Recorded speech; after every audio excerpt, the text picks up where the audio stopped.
하나님 말씀을 정확하게 알지 못하면 굉장히 문제가 될 수 있는 것들이 있어요. 특히 오늘 말씀을 보면 사람들이 굉장히 오해할 수 있는 그런 내용들이 많이 있습니다. 내용들이 많이 있는 게 아니라 내용들이 있습니다.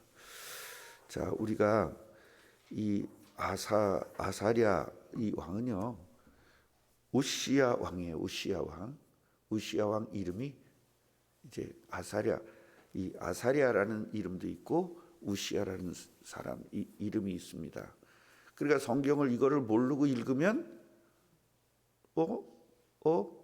이렇게 되는 거예요. 왜냐하면 열왕기하에서는 아사랴로 되어 있는데 역대하에 보면은 우시야로 되어 있어요. 그래서 제가 여러분들에게 준 그걸 한번 보세요. 거기 한번 보면 우시야, 아사랴 그렇게 나와 있을 겁니다. 성경에 껴갖고 다니세요. 그래서 우리 김윤석 원사님도 이름이 두 개잖아요. 예, 그런 것처럼 1900년도에 알았던 사람은 이 김윤석 원사님 이름을 옛날 이름으로 알고 있을 거고, 나중에 안 사람은 김윤서로 알고 있고, 그러면 옛날 사람이 쓰면 김윤서 옛날 이름으로 썼을 거고, 지금 사람이 썼으면 김윤서에 됐으면 지금 이런 식으로 이제 된 겁니다. 자, 그리고 또 한 가지 헷갈리는 게 뭐냐면, 자, 4절 보시면요, 오직 산당은 제거지 아니하였으므로 백성이 여전히 그 산당에서 제사를 드리며 분향하였고, 해놓고 5절에 여호와께서 왕을 치셨으므로. 그러니까 뭐가 된 거예요? 왜 왕을 친 거예요? 우상석에서 왕 친 거가 되죠? 아니에요. 이게 이래서 우리가 성경을 아주 자세하고 정확하게 알지 않으면 안 된다라는 겁니다. 그래서 대부분 평신도들이 성경을 대충 알고 그렇다고 이렇게 얘기하는데 그건 완전 잘못된 겁니다. 이거는요, 역대하에 가서 정확하게 보면 뭐냐면, 분향하다가 지가 분향하면 안 되잖아요. 누가 해야 돼요? 제사장이 해야 되죠.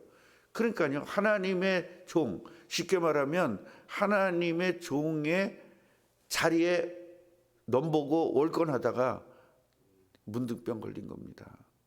그러니까 우리도 뭘 해야 되냐면, 목사님의 자리를 탐내거나 목사님 자리에 들어가고 하거나, 그 다음에 여러분들이 설교를 하려고 할 때 목사님 없으면 목사님 대신 내가 설교하면 되지, 이게 바로 대신 분향하는 거거든. 그건 문둥병 걸릴 죄라는 거 알고 있어야 돼요. 그러니까 우리가 쭉 공부하면서 맞아 죽을 죄, 돌로 맞아 죽을 죄, 문둥병 걸릴 죄, 이런 것들을 여러분이 알고 있어야 되잖아요.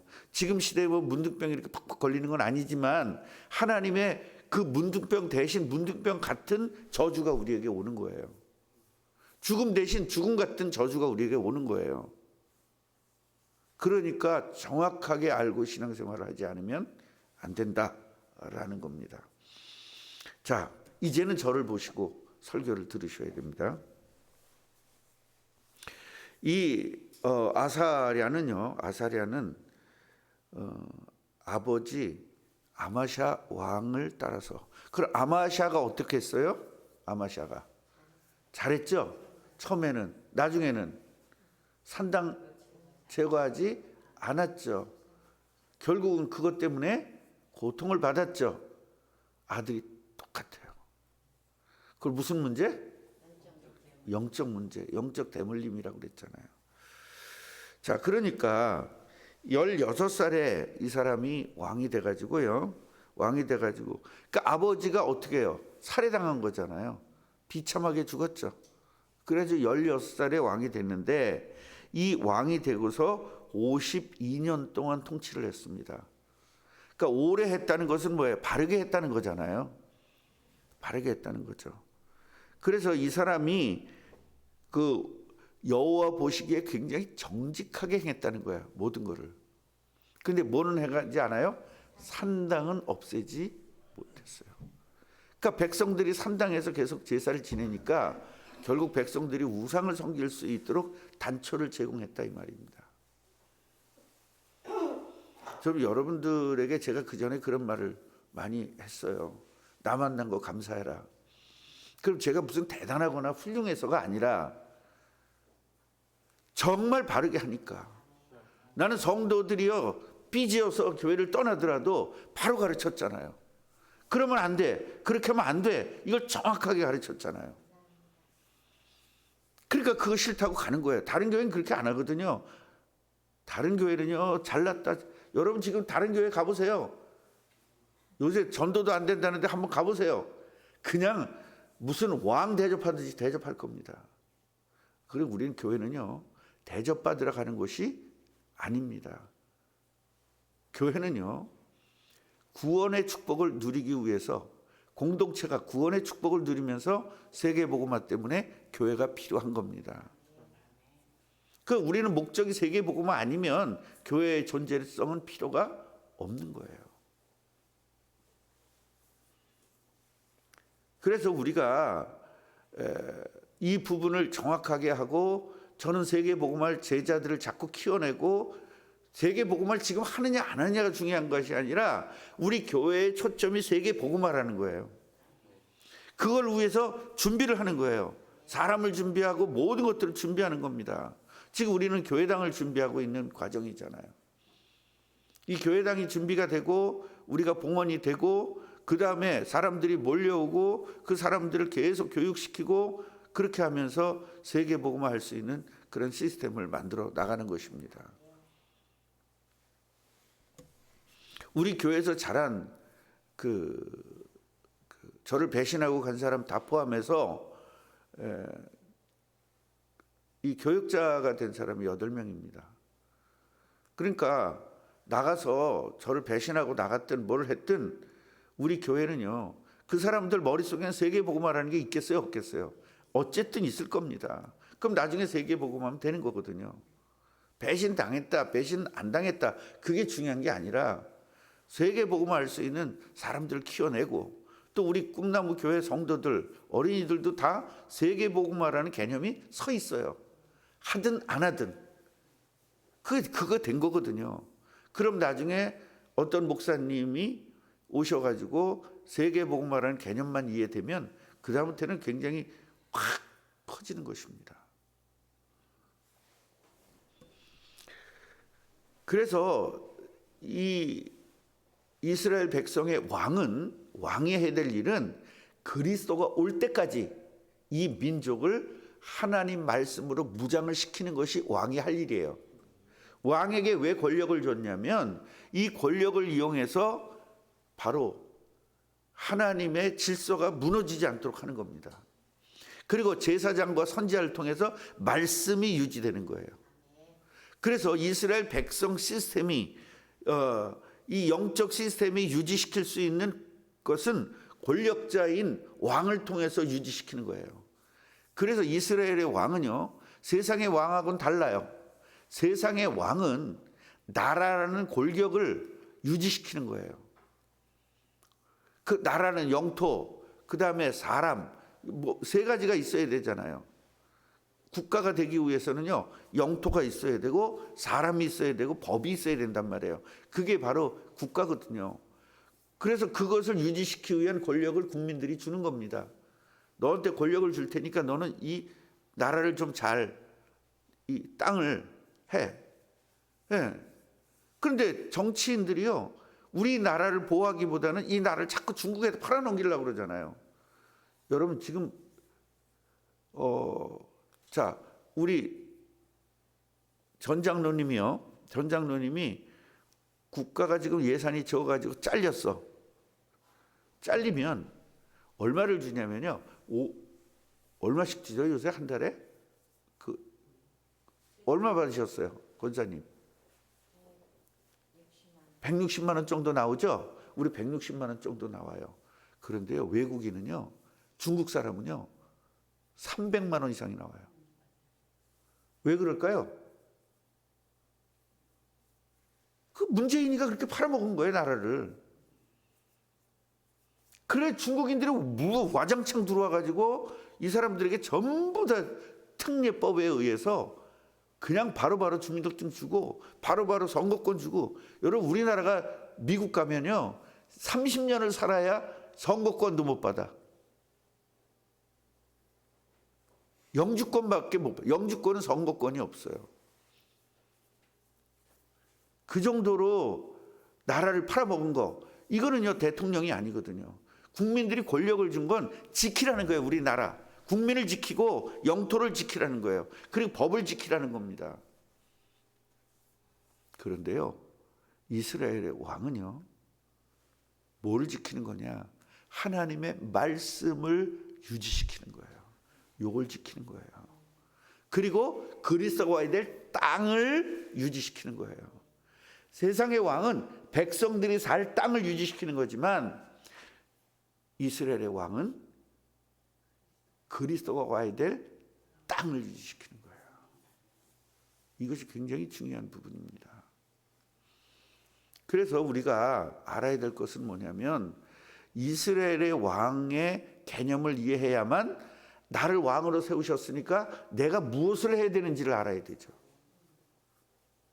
그냥 여러분 세상에 끌려가면서 먹고 살기 위해서 사는 게 하나님 자녀가 아니에요. 그건 마귀 자녀죠. 우리는 하나님 자녀로 구원받았잖아요. 구원받았으면 이스라엘 왕처럼 내가 살아야 되는 거예요. 그 이스라엘 왕처럼 사는 거냐 뭐냐? 바로 가족을 복음을 위해서 내가 지키기 위해서 우리 가정을 복음 때문에 지켜야 되는 거죠. 이런 것들이 굉장히 중요한 부분이고 여러분들이 교회를 지켜내야 돼요. 언제까지?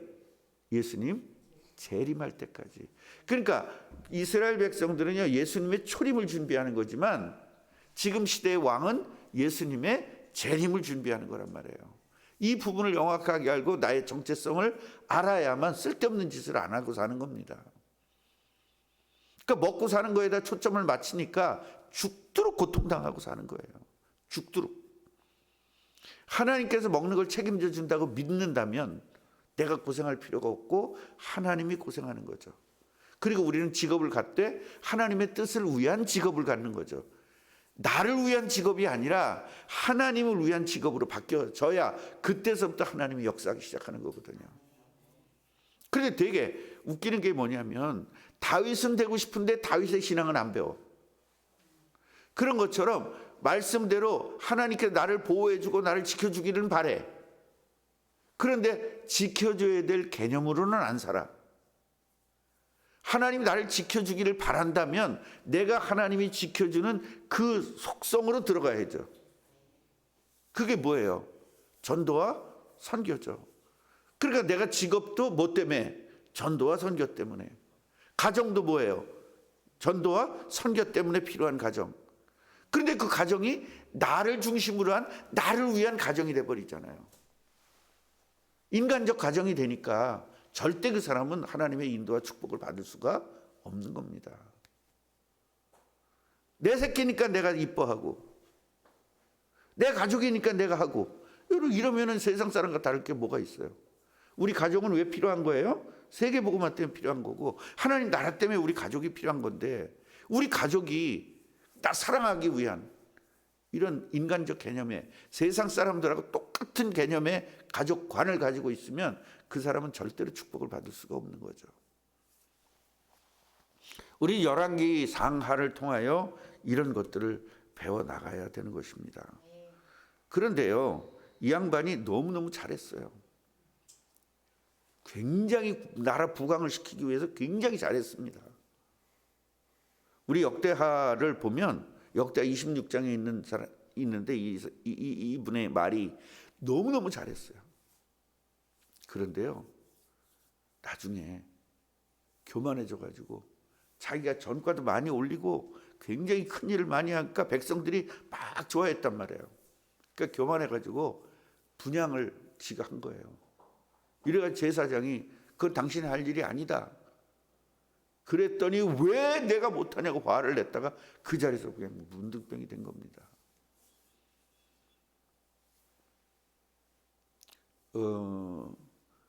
제가 강화에 있을 때 그걸 했다 그랬잖아요.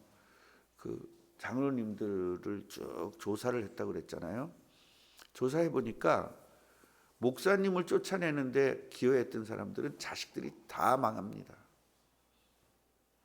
우리 아내도 정확하게 그걸 알고 있지만 강화에서 제일 큰 병원 원장이 하루아침에 무너져 버립니다. 아들이 없어가지고 아들을 그걸 했거든요. 입양을 했는데 하루아침에 무너집니다.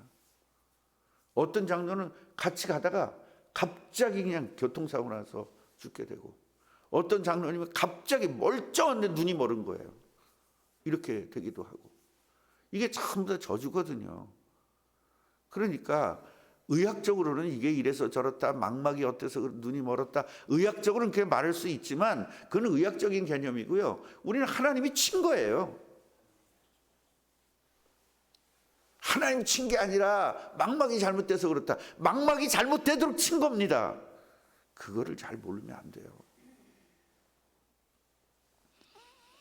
물론 사람이 늙으면 모든 기능이 약해지고 그거는 정상이에요. 근데 젊은 사람이 갑자기 막 문제가 왔다, 이런 거는 그건 정상이 아니잖아요. 그걸 천수를 누린다고 해야 되는데 그건 천수를 누리는 게 아니잖아요. 천수라는 건 하나님이 주신 나이, 그걸 누려야 된다.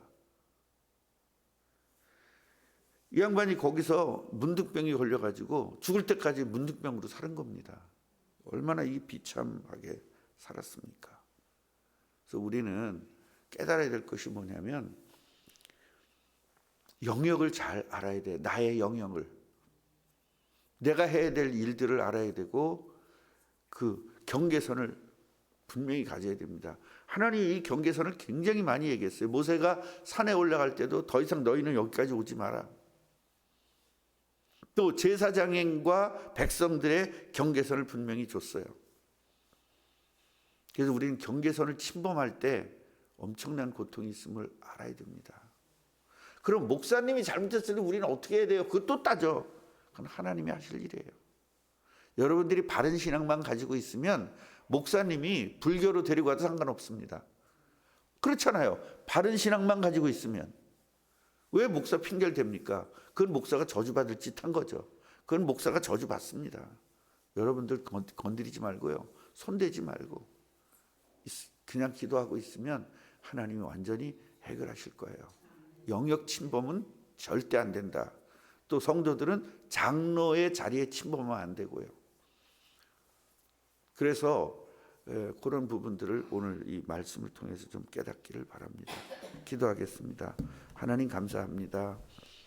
이제 왕 하나 한 분 한 분을 공부하면서 우리 삶에 적용시키도록 은혜 주셔서 감사합니다. 정말로 우리가 정확하게 예수님이 이 땅에 오셔서 우리를 구원하시고 우리를 새 생명 주시고 우리가 하나님 자녀 삼아 주셨는데, 하나님 자녀 삼아 주셨다는 것은 왕 같은 제사장으로 선지자를 불렀다는 이야기고, 우리는 왕을 배우고 선지자를 배우고 제사장을 배워서 우리 삶을 예수님 재림할 때까지 정말로 잘 유지하는 축복을 누리게 해 주옵소서. 그냥 종교생활처럼 왔다 갔다 교회 왔다 갔다 주일이니까 오고 이러는 것이 아니라 내 인생 자체가 하나님에게 다 드려지는 축복을 누리게 해 주옵소서. 예수님의 이름으로 기도합니다.